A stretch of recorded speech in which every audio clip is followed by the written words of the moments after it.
Yo, salut à tous, bienvenue sur la chaîne Révélations et Aventures Web. Aujourd'hui, je vous emmène chez un peuple dont on ne connaît pas grand-chose, les Olmecs.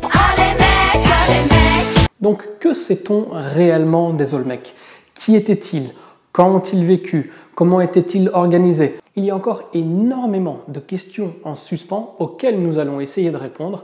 Et en prime, nous allons faire un petit voyage dans les mystérieuses cités d'or, car eux aussi, à l'époque, se sont intéressés aux Olmecs. Donc sans plus attendre, plongeons-nous dans l'énigme Olmec.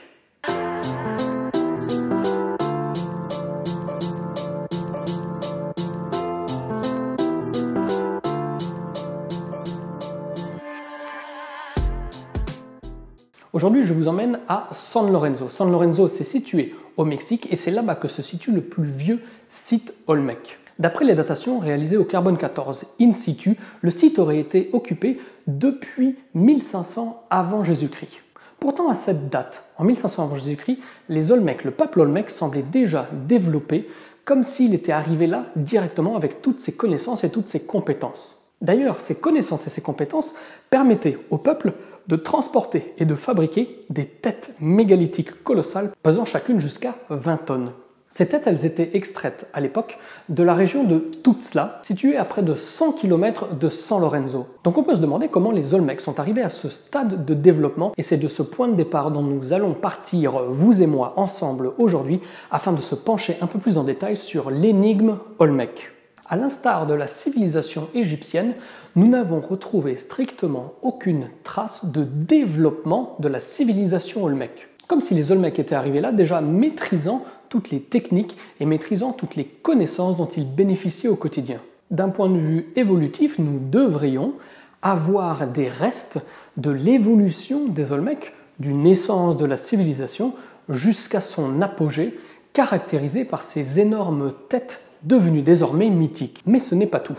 Concernant ces têtes énormes, la plus grande énigme qui en découle ne sont pas la technique ou le transport, mais bel et bien les morphotypes représentés. En effet, les traits des visages représentés par ces têtes de statues représentent plutôt des peuples qui seraient issus d'Afrique subsaharienne. Donc la question que tout le monde se pose, c'est comment expliquer la présence de ces morphotypes en Amérique centrale? De là, on peut se poser une question. Est-ce que les Olmecs, à leur époque, ont voyagé jusqu'en Afrique? Ou alors, l'inverse, est-ce que des peuples issus d'Afrique ont fait le voyage jusqu'en Amérique centrale à une époque où la cartographie et les déplacements marins n'étaient pas encore des techniques totalement maîtrisées par les peuples? Bien que nous restions tous sans réponse face à ces questions, les faits, eux, sont intangibles et ils sont là. La culture Olmec, ce sont aussi des pyramides, comme celle de l'Aventa, où la plus imposante mesure 30 mètres de haut. Son volume avoisinerait les 8500 mètres cubes et aurait été à l'époque entouré de nombreuses pyramides plus modestes. La fonction originale de l'Aventa reste encore aujourd'hui à déterminer. En effet, nous ne savons rien sur l'organisation sociale des rites et des croyances Olmec. Les archéologues, eux, voient dans ce lieu un centre cérémoniel tout simplement.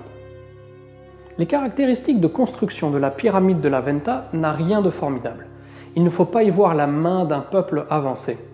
Par contre, étant donné que l'on ne sait rien des Olmecs et que l'on ne peut expliquer la morphologie des statues dont je parlais à l'instant, pourrions-nous être face à la représentation d'un peuple plus ancien? Sommes-nous d'ailleurs sûrs que les statues représentent vraiment ce que l'on appelle Olmec? On peut imaginer que ces têtes géantes auraient pu être transmises de génération en génération sur plusieurs millénaires au sein des cultures qui ont peuplé cette région avant de s'arrêter avec ceux qui ont occupé les lieux en dernier jusqu'en moins 400. Donc qui sont les Olmecs? Les statues aux traits d'Afrique noire? Ou les derniers occupants des terres qui ont vu l'érection des pyramides de l'Aventa? Sans vouloir faire de l'afrocentrisme, qui est un sujet qui passionne les débats aujourd'hui de manière assez virulente et controversée, je ne peux m'empêcher de faire le lien avec le Sphinx. Un physionomiste criminologue à la police de New York, qui s'appelle Frank Domingo, s'est adonné à la comparaison des profils entre une statue de Képhren et du Sphinx. Il les a analysés en utilisant des techniques photographiques similaires à celles employées en orthodontie. Eh bien, il s'avère que la tête du sphinx présente un prognatisme maxillaire, alors que la statue de Képhren, présente au musée du Caire, qui a aussi été analysée par ce même Frank Domingo, est ce que l'on appelle proto-européen. Devant l'impossibilité de tirer des conclusions définitives, je vous laisse vous faire votre avis face à cet étonnant lien. Une chose est sûre, c'est que le modèle, ou en tout cas le visage qui a servi de modèle à la réalisation de la tête du sphinx et qui a servi de modèle à la réalisation de la statue de Képhren, donc supposément la même personne qui est située au musée du Caire, était différente. Selon ce physionomiste criminologue, il est impossible que deux résultats si différents aient été basés sur le même modèle. Au-delà de cette morphologie, il y en a une autre présente dans les artefacts Olmec, l'origine asiatique.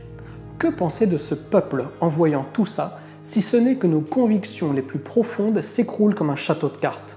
Une fois de plus, sans que nous ne sachions expliquer cela, il semble clair que nous sommes face à une région du monde où un peuple présentant une vraie mixité a un temps existé, ou en tout cas que cette région du monde ait accueilli différents peuples venus de toute la planète.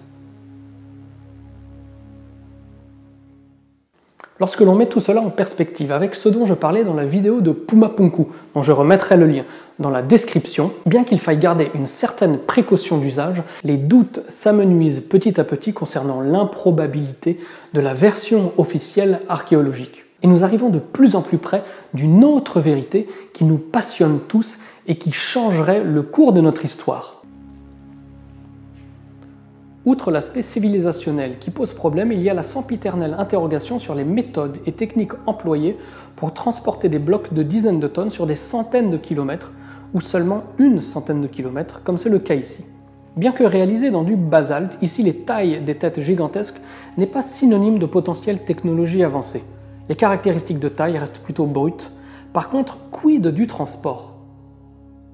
Avait-il accès à une énergie permettant le développement de forces motrices? C'est dans la fiction animée des mystérieuses cités d'or que peut-être nous pourrions en voir la preuve, bien que le terme ne soit pas forcément le plus adéquat. C'est dans ces cas-là que je suis bien content d'avoir conservé durant toutes ces années l'intégrale des mystérieuses cités d'or. C'est dans l'épisode 29, si je ne dis pas de bêtises. Attendez, on va regarder ça ensemble. C'est pas celui-là. Sympa quand même. Ah voilà, épisode 29, la base Olmec.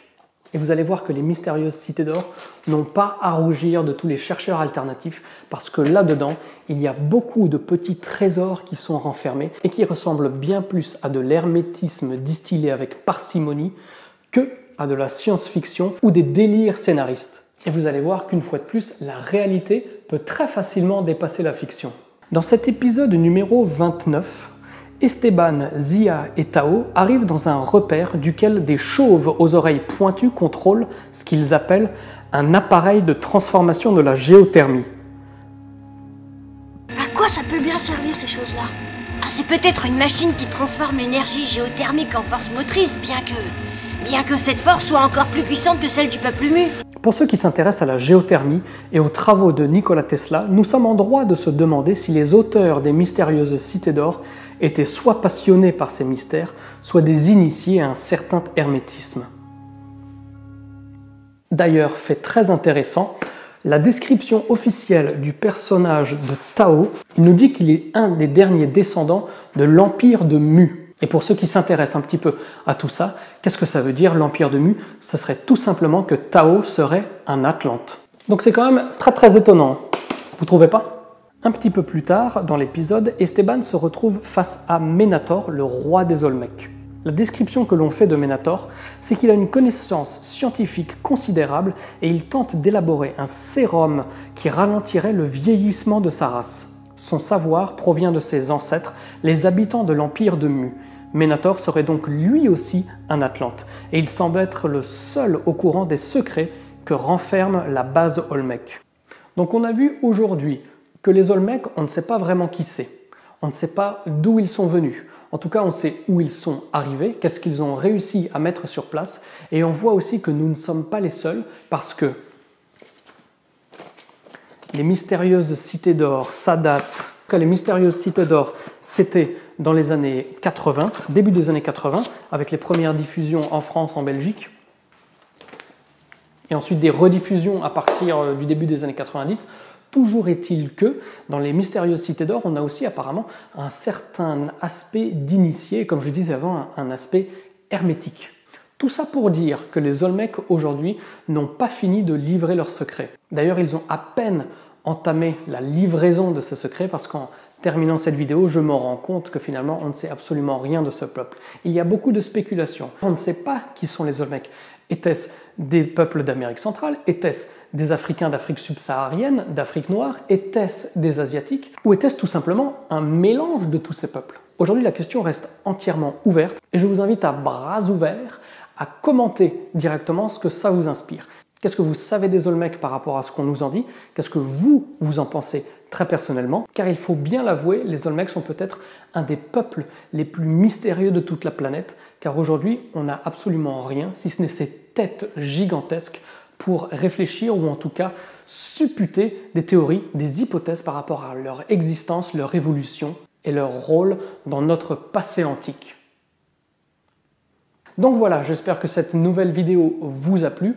Si c'est le cas, n'hésitez pas, comme d'habitude, à mettre des petits pouces, n'hésitez pas à commenter. Si c'est la première fois que vous tombez sur la chaîne, salut, n'oubliez pas de vous abonner. Et aussi, n'hésitez pas à mettre en commentaire certaines de vos envies pour me dire quel sujet vous aimeriez que je traite, car il y a une foultitude, une infinité de sujets que l'on peut aborder ensemble qui répondent soit aux révélations, soit aux aventures, soit aux deux. Une chose est sûre, c'est que je serai toujours là pour vous, à vous fournir de nouvelles vidéos 2 fois par semaine, des fois 3 fois par semaine. Et d'ailleurs, en parlant de ça, moi je vais y retourner et je vous dis à très bientôt pour plus de révélations et plus d'aventures sur la chaîne Révélations et Aventures Web. Et en attendant, bonne continuation, merci de votre fidélité et à très bientôt. Ciao, ciao!